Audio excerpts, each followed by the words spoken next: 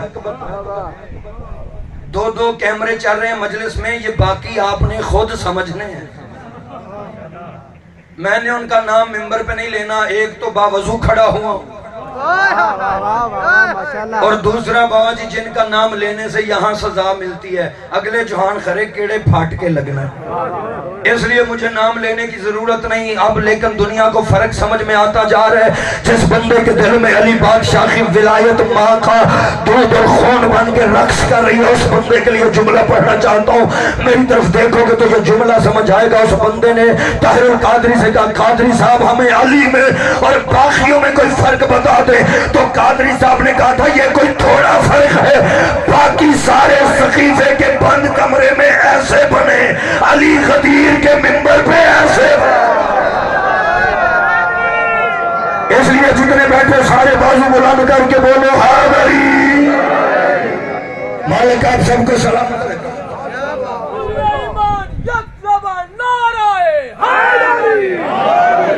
اردو زبان کا محاورہ کہ بزرگی ہمیشہ عقل سے آتی ہے، عمر سے نہیں آتی. نہیں زحمت فرمائیں گے جو بزرگ بیٹھے لو. یہاں سے میری تقریر کا آغاز ہو رہا ہے. اب قبلہ میں رکوں گا نہیں، پڑھتا جاؤں گا. جو اپنے مقدر کی طرح جاگ رہا ہے وہ میرے ساتھ سفر ضرور کرے گا. بزرگی ہمیشہ، یہ بات ذہن میں رکھنا، اردو لینگویج کا محاورہ، بزرگی ہمیشہ عقل سے ہوتی ہے، عمر سے نہیں ہوتی. اب قرآن کہتا ہے قابیل میں اگر ذرا سی بھی عقل ہوتی، کیونکہ پہلا گمراہ ہے قابیل. اگر شیعہ سنی بھائیوں قابیل میں تھوڑی سی بھی عقل ہوتی تو وہ حابیل سے بحث نہ کرتا. لیکن قرآن کی تفسیریں کہتی ہیں قابیل نے اپنی گمراہی کے باوجود حابیل سے اتنی بحث کی کہ دونوں میں جھگڑا ہو گیا. اور شیعہ سنی بھائیوں جھگڑا بھی اتنا شدید ہوا کہ ایک نے دوسرے کو قتل کر دیا، ایک نے دوسرے کو. اکارڈنگ ٹو دا ہسٹری میرا ایک لفظ ذمہ داری پہ ہے، دن کا ٹائم ہے، جہاں تک میری آواز جا رہی ہے میں شرافت بٹ اپنے ایک حرف کا ذمہ دار بن کے اس ممبر پہ گزارش کر رہا ہوں. اتنا جھگڑا ہوا خلافت پہ دونوں بھائیوں میں کہ ایک نے دوسرے کو قتل کر دیا. بلکہ میں لفظ بدل کے پڑھوں تو اس طرح پڑھوں گا کہ یہ کائنات کی پہلی کلاس تھی، اور کائنات کی پہلی کلاس ہی 50% نالائق نکل آئی. کائنات کی سب سے پہلی کلاس 50% نالائق نکل آئی کہ ایک اسٹوڈنٹ نے دوسرے کو قتل کر دیا. اب کتابیں کہتی ہیں استاد کو پتا چلا، آدم کو پتا چلا. آدم آیا بیٹے کی قبر پہ. بابا کیسر شاہ جی بیٹے کی قبر پہ آ کے حضرت آدم نے 2 کام ایسے کیے جو رہتی دنیا تک آدم کی اولاد کے لیے نصیحت بن کے رہ گئے. آدم کو پتا چلا، آدم بیٹے کی قبر پہ آیا، آدم نے قبر پہ بیٹھ کے 2 کام کیے. ایک تو قاتل پہ لعنت بھیجی. آخری عالم تک آپ نے متوجہ رہنا ہے. حضرت آدم کے یہ دونوں کام زندگی میں یاد رکھنا. جب آدم کو پتا چلا کہ میرا بیٹا قتل ہو گیا ہے، آدم آیا بیٹے کی قبر پہ آ کے حضرت آدم نے 2 کام کیے. ایک تو قاتل پہ لعنت بھیجی، دوسرا مقتول کا ماتم کیا. قاتل پہ لعنت بھیجی، مقتول کا ماتم کیا. یعنی دوسرے لفظوں میں حضرت آدم اپنے اس عمل سے زمانے کو سمجھا رہے تھے. اور دنیا والوں یاد رکھنا، آج کے بعد جو میری حقیقی اولاد ہوگی وہ قاتل پہ لعنت کرتی رہے گی، مقتول کا ماتم کرتی.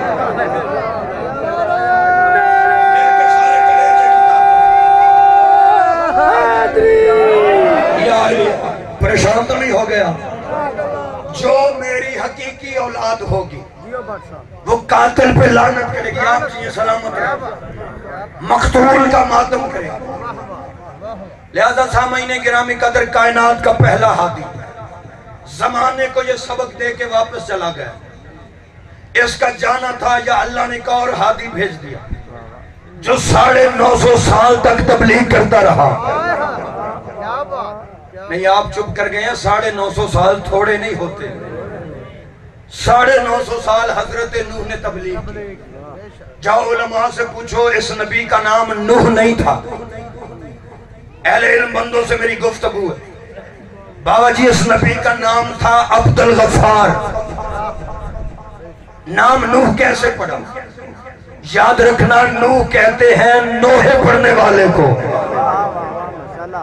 قرآن کہتا ہے جب بھی حضرت نو 950 سال تبلیغ کے لیے نکلتے تو کافر نبی کو پتھر مارتے، اور اتنے پتھر مارتے کہ ان کے ظلم کے خلاف اللہ کا نبی نو نوحے پڑھتا، اور اتنے نوحے پڑھتا کہ اللہ نے نام ہی نو رکھ دیا۔ لیکن قبلہ اب نتیجہ سننا، حضرت نو جب بھی گھر سے تبلیغ کے لیے نکلتے کافر پتھر مارتے، نبی تبلیغ کرتا کافر پتھر مارتے، اور نبی ان کے ظلم کے خلاف نوحے پڑھتا۔ اب میرا جملہ یاد رکھنا، کافر پتھر مارتے نبی نوحے پڑھتا، کافر پتھر مارتے نبی نوحے پڑھتا، کافر پتھر مارتے نبی نوحے پڑھتا۔ اس کا مطلب ہے پتھر مارنا کافروں کی سنت ہے، نوحے پڑھنا نبیوں کی سنت ہے۔ بہت شکریہ سرکار، آپ جی سلامت رہے، مالک زندگی کا خاصا۔ کافر اتنے پتھر مارتے حضرت نوح کو کہ اللہ کا نبی پتھروں کے ڈھیر کے نیچے دب جاتا۔ اور خدا کی قسم اگلا جملہ میرے ملک میں ان حالات میں سب سے مشکل ہے منبر پہ عقیدہ پڑھنا۔ جو عقیدے والے بیٹھے ہوئے ان کے لیے جملہ کہنے لگا، شاہ جی اتنے کافر پتھر مارتے کہ اللہ کا نبی پتھروں کے ڈھیر کے نیچے دب جاتا۔ اب کتابیں کہتی ہیں جب اللہ کا نبی نو زخمی ہو کے پتھروں کے نیچے دب جاتا تو کافر یہ سوچ کے واپس چلے جاتے کہ یہ نبی مر گیا ہے۔ کافروں کی یہ پرانی عادت ہے، نبی مٹی کے ڈھیلوں کے نیچے چلا جائے یہ سمجھتے ہیں مر گیا ہے۔ سارے نہ ہی سمجھو تو ٹھیک، ہر بات ہر بندے کے لیے ہو ہی نہیں سکتی۔ کافروں کی پرانی عادت ہے نبی مٹی کے نیچے چلا جائے یہ سمجھتے ہیں مر گیا۔ اب اگلی بات قبلہ مشکل ضرور ہے لیکن وہ بھی کروں گا ضرور۔ کتابیں کہتی ہیں جیسے ہی کافر نبیوں کے حضرت نوح علیہ السلام کو، نبیوں کے نبی کے نوکر حضرت نوح کو پتھروں کے ڈھیر کے نیچے دبا ہوا چھوڑ کے کافر واپس جاتے۔ اب جس نے نتیجہ سننا وہ دیکھے گا میری طرف، کیمروں کی موجودگی میں حوالہ دے کے جا رہا ہوں، جب تک میرے جسم میں آخری سانس باقی ہے میں اپنی بات کا ضامن۔ کتاب کا نام نوٹ کرو، ثمرات الحیات، اس میں یہ الفاظ موجود ہیں جو میں اب پڑھنے لگا ہوں۔ بابا جی کے پاس میرا نمبر موجود ہے، اگر کسی بندے کو حوالہ چاہیے وہ سادوں کی میرے گھر آ جائے، میں ویزا لے کے یہاں پہ آیا نہیں، وہ میرے گھر آئے، حوالہ بھی دکھاؤں گا، خدمت بھی کروں گا۔ کتاب کا نام ثمرات الحیات، اس میں یہ واقعات موجود ہے کہ جب یہ کافر نبیوں کے نوکر، نبیوں کے نبی کے نوکر حضرت نوح علیہ السلام کو، کیونکہ یہ نوح ہمارے نبی کا نوکر نبی ہے، حضرت نوح کو اس وقت تک نبوت نہیں ملی جب تک اس نے ہمارے نبی کی نبوت کا اقرار نہیں کر لیا۔ لیکن قرآن کہتا ہے جب بھی، قرآن کی تفسیریں بھی یہ کہتی ہیں کہ جب کافر حضرت نوح کو پتھروں کے ڈھیر کے نیچے دبا ہوا چھوڑ کے گھر جاتے، آخری آدمی تک متوجہ، ادھر کافر نبی کو پتھروں کے نیچے دبا ہوا چھوڑ کے گھر جاتے تو اللہ آسمان سے فرشتے نازل کرتا، وہ فرشتے زمین پر آتے، زمین پر آ کے اپنے کافوری پروں سے حضرت نوح کے بدن سے پتھر ہٹاتے۔ جب نبی نوح کے جسم سے پتھر ہٹ جاتے تو اللہ کا نبی نوح زخمی ہو کے کھڑا ہوتا۔ جب نبی زخمی ہو کے کھڑا ہوتا، اب تفسیریں کہتی ہے فرشتے اپنے کافوری پر حضرت نوح کے زخموں پہ لگاتے، جہاں فرشتے کا پر لگتا وہیں سے نوح کا زخم ٹھیک ہو جاتا، جہاں فرشتے کا پر لگتا۔ چپ رہو گے مجھے دکھ رہے گا اگلی مجلس تک۔ ثمرات الحیات والا لکھتا ہے حضرت نوح زخمی ہو کے کھڑے ہوتے، جہاں فرشتے کا پر لگتا حضرت نوح کے زخم ٹھیک ہو جاتے، اللہ کا نبی نوح ٹھیک ہو کے گھر چلا جاتا۔ اب کوئی بولے یا نہ بولے لیکن اتنا جملہ یاد رکھنا کہ نبی کو زخم آئے تو اسے شفا فرشتوں کے پروں سے ملتی ہے، اور اگر فرشتے کے پر پہ زخم آ جائے تو اسے شفا حسین کے جھولے سے ملتی ہے۔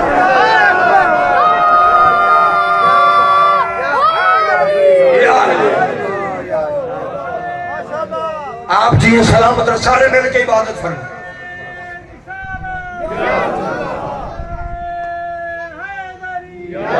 بس بڑی جلدی میں آپ کو نتیجے کے قریب لے کے جا رہا ہوں۔ نبی کو زخم آئے تو انہیں شفا فرشتوں کے پروں سے ملتی ہے، اور فرشتے کے پر پہ زخم آ جائیں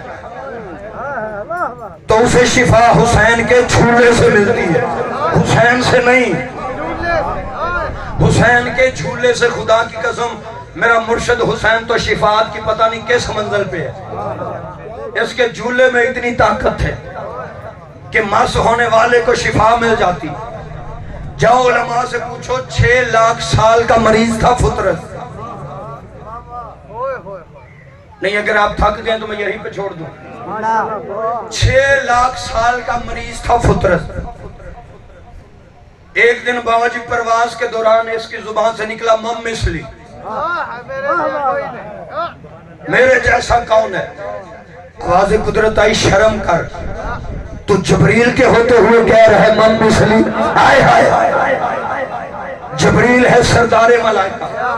اس نے کہا مم مثلی میرے جیسا کون ہے؟ میری طرف دیکھے پچھلے بھائی، میرے جیسا کون ہے؟ اللہ نے کہا حیا کر، تو میکائیل کے ہوتے ہوئے کہہ رہا ہے، تو جبریل کے ہوتے ہوئے کہہ رہا ہے مم مثلی میرے جیسا کون ہے؟ خدا کی قسم اللہ کو اس کا تکبر پسند ہی نہیں آتا. اللہ نے اس کے پار کاٹ کے بحر ظلمت میں پھینک دیا. بحر ظلمت بابا جی کہتے ہیں کالے پانیوں کو. عقیل شاہ جی کالے پانی کی سزا دے دی اللہ نے اس فرشتے کو. جب حضرت آدم علیہ السلام کو سجدہ ہوا، فطرس کے پر کٹے ہوئے تھے. یہ سجدہ کرنے والوں میں شامل ہے. میری طرف دیکھو میں اگلا نتیجہ پڑھنے لگا. آدم کو سجدہ ہوا، یہ انتظامی مراحل ہوتے رہیں گے، میری طرف متوجہ رہے بھائی. حضرت آدم کو سجدہ ہوا، اس کے پر کٹے ہوئے. اس پاک ممبر کی قسم یہ آدم کو سجدہ کرنے میں شامل ہے، لیکن یہ آدم کے پاس اپنی توبہ قبول کروانے نہیں آیا. حضرت آدم آخری آدمی تک متوجہ رہنا. حضرت آدم توبہ قبول کروانے کا ہنر جانتے تھے، لیکن یہ اپنی توبہ قبول کروانے آدم کے پاس نہیں آیا. اللہ کا نبی نور نجات کی کشتی لے کے پھرتا رہا. اس کا یہ دعویٰ تھا جو کشتی پہ سوار ہو جائے گا میں اسے پار لے جاؤں گا. خدا کی قسم کشتی نجات میں جگہ تھی، لیکن فطرس نجات مانگنے نہیں آیا. اللہ کا نبی ابراہیم آگ کو ٹھنڈا کر سکتا تھا، آگ کو زار کر سکتا تھا، لیکن فطرس اپنے جلے ہوئے پر ٹھیک کروانے کے لیے ابراہیم کے پاس نہیں آیا. اللہ کا نبی موسیٰ کوہ طور پہ براہ راست اللہ سے باتیں کرتا تھا، لیکن یہ اپنی سفارش کروانے کے لیے موسیٰ کے پاس نہیں آیا. اللہ کا نبی عیسیٰ مردے زندہ کر سکتا تھا، لیکن یہ اپنا مردہ نصیب زندہ کروانے عیسیٰ کے پاس نہیں آیا. پتہ کیوں نہیں آیا؟ وہ حکیم چھوٹے تھے، یہ مریض بڑا تھا. وہ حکیم چھوٹے تھے، یہ مریض بڑا تھا. پھر 3 شعبان کو وہ حکیم آیا. آخری آدمی تک متوجہ رہنا. 3 شعبان کو وہ حکیم آیا جس کے مقابلے پہ یہ مریض چھوٹا تھا، وہ حکیم بڑا تھا. خدا کی قسم کائنات کا کوئی اتنا بڑا حکیم ہے حسین، کہ جب 3 شعبان کو فرشتہ حسین کے دروازے پہ شفا مانگنے آیا تو حسین کے نانے نے کہا اسے میرے حسین کے جھولے سے مس کرو. حسین سے نہیں، میرے حسین کے جھولے سے مس کرو. میں ہاتھ جوڑ کے کہوں گا یا رسول اللہ، اگر آپ نے فرشتے کو شفا دینی ہے پھر آپ اسے حسین سے مس کر دیتے. آپ نے حسین کے جھولے سے مس کیوں کروایا؟ عجب نہیں کہ آواز پیغمبر آئے گی تجھے نہیں پتا. اگر آج میں اس فرشتے کو حسین کے جسم سے مس کر دیتا تو کل کو یہ 14ویں صدی کے مولوی کہہ دیتے کہ جی جب تک حسین تھا تب تک مس ہونے والوں کے گناہ معاف ہوتے تھے، لیکن جب سے حسین نہیں رہے تب سے کسی کے گناہ معاف نہیں ہوتے. اللہ کے نبی نے کہا میں نے اسے حسین کے جھولے سے مس اس لیے کیا ہے تاکہ زمانے کو پتا چلے کہ جیس چیز کی نسبت میرے حسین سے ہو جائے اس سے مس ہونا تیرا کام ہے، معاف کرنا اللہ کا کام.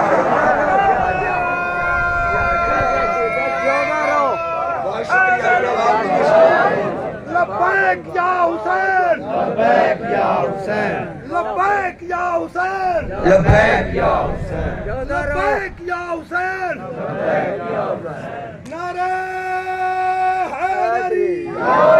جس چیز کی نسبت میرے حسین سے ہو جائے اسے مس ہونا تیرا کام ہے. بسم اللہ جی. مس ہویا، شفا مل گئی. بے شک.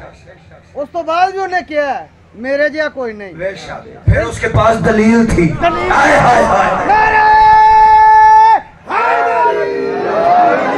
کیا بات. بے شک میرے بھائی نے ٹھیک کہا. پہلے دلیل نہیں تھی، دعویٰ تھا. بعد میں دعویٰ بھی ہو گیا، دلیل بھی مل گئی. بے شک حسین کا آزاد کردہ غلام فطرت، یہ اللہ کی عدالت کا مجرم تھا۔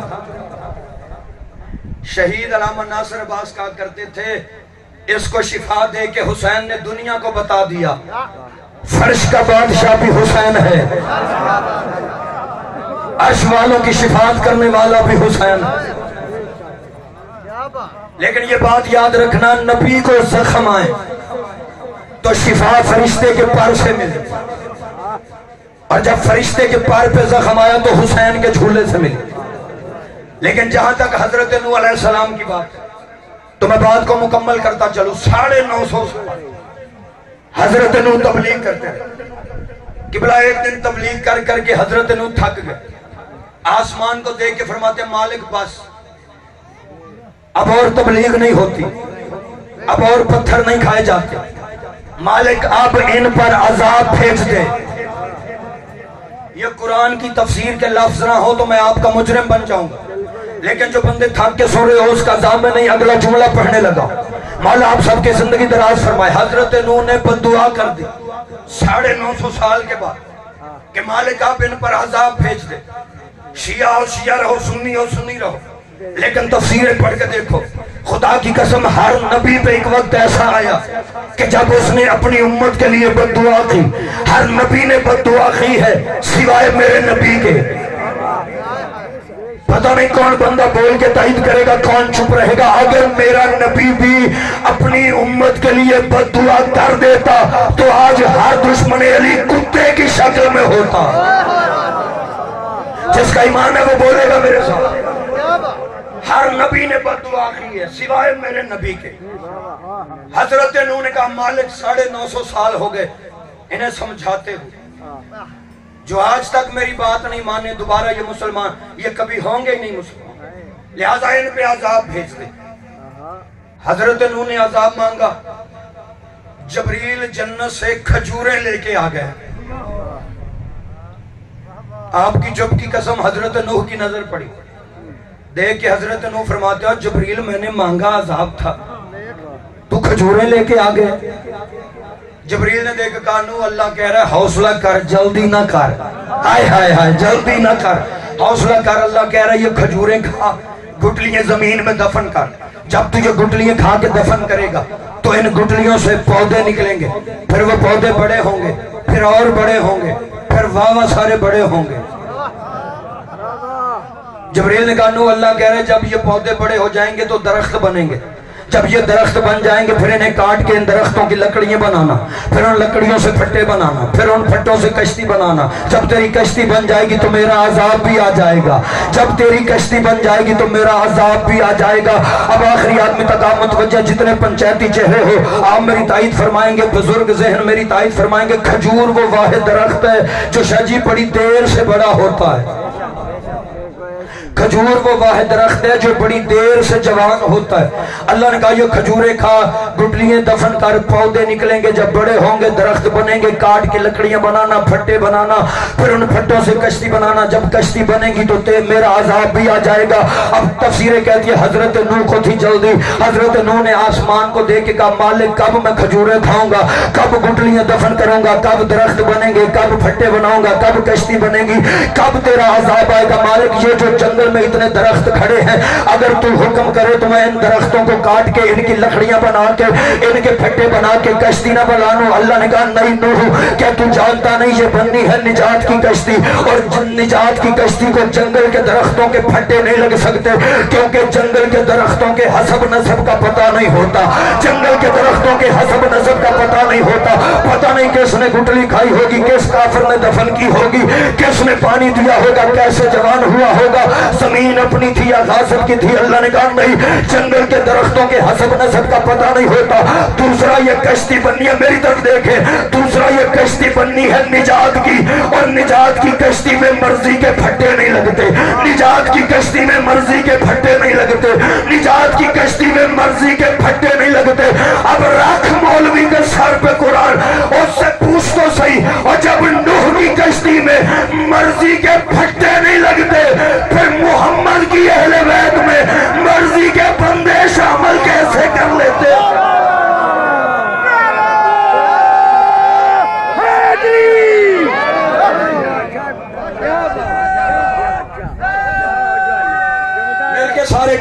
طاقت سے عبادت فرمائے.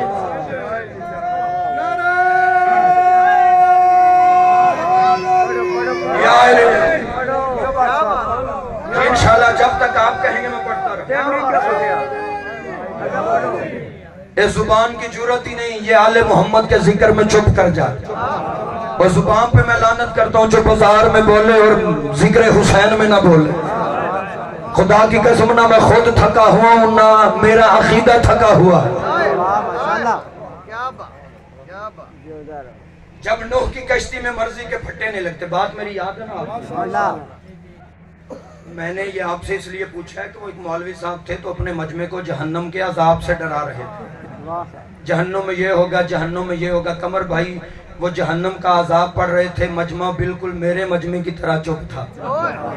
اور یہ فطری بات ہے سننے والے چپ کر جائیں تو پڑھنے والا بھولنے لگ جاتا ہے. وہ مولوی صاحب بھی جہنم کا عذاب پڑھتے پڑھتے بھول گئے. جب وہ بھول گئے تو انہوں نے پنجابی میں مجمع سے پوچھا ہوئے میں کتھے سا. اگو مجمع بھی پنجابی چاکھیا سرکار جہنم میں. اس لیے پوچھ رہا ہوں آپ کو تو میری بات یاد ہے. مجھے پتہ ہے یاد ہی ہوگی کیونکہ نہ ہم خود بھولتے ہیں نہ بھولنے والوں کو مانتے ہیں. جب نوح کی کشتی میں مرضی کے پھٹے نہیں لگتے.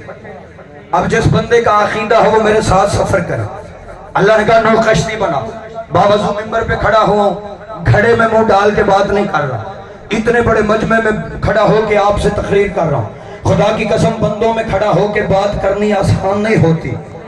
جس بندے کو شک ہو وہ میری جگہ پہ کھڑا ہو کے آگے تجربہ کر لے. یہاں پہ کھڑے ہو کے بولنا آسان نہیں ہوتا. ایک ایک بندے کا دھیان رکھنا پڑتا ہے. لفظوں پہ دھیان رکھنا پڑتا ہے. کہیں کوئی ایسا لفظ نہ نکل جائے. میں ممبر پہ کھڑے ہو کے کہہ رہا ہوں میں باوضو ہوں. اگر کوئی حافظ قرآن میری مجلس سن رہا ہے ابھی قرآن ممبر پہ لے آئے. مجلس میں کوئی حافظ قرآن ہو ابھی قرآن ممبر پہ لاؤ. میں دکھانے کی پوزیشن میں ہوں. گھر جا کے سورہ ہود کی تلاوت کرنا. آج تم الزام دیتے ہو قبلہ مبلغ اعظم سے بھی کسی بندے نے کہا تھا شیعوں میں حافظ نہیں ہوتے. انہوں نے کہا تھا حافظ ہوتے ہیں حافظ نہیں ہوتے.